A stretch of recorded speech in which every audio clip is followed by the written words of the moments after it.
ไม่ใช่เอาหรอคุยอะไร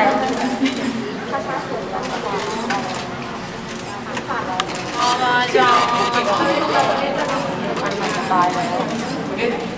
โอเคอุ้ยพี่กระชาพูดเหมือนคิมทันเลยมันเป็นเด็กในซีรีส์มันคือเรื่องอะไรครับมันคือเรื่องที่ลีมิโนเล่นค่ะที่ลีมิโนหล่อมากเอาเสียงชื่อสิคิมชันอ๋อจีแอยังไปเหอะเข้าไปเหอะบอกเด็กว่าคิมทันโตขึ้นด้วยที่เราส่งมาให้ดูอ้าวไม่เอาใส่โมบุ้งอ้าวต้องเสียหรืออะไรพี่ชาวลองไปดูนะนางเอกหล่อนางเอกสวยนะคะเร็วแม่เราเลิกงานแล้วไปแล้วเดี๋ยวเราติดม็อบไปถ่ายอีกรอบพี่บอกมันไม่ออกไปแล้วเดี๋ยวติดม็อบไม่ดูพื้นเหรอเอาไปถ่าย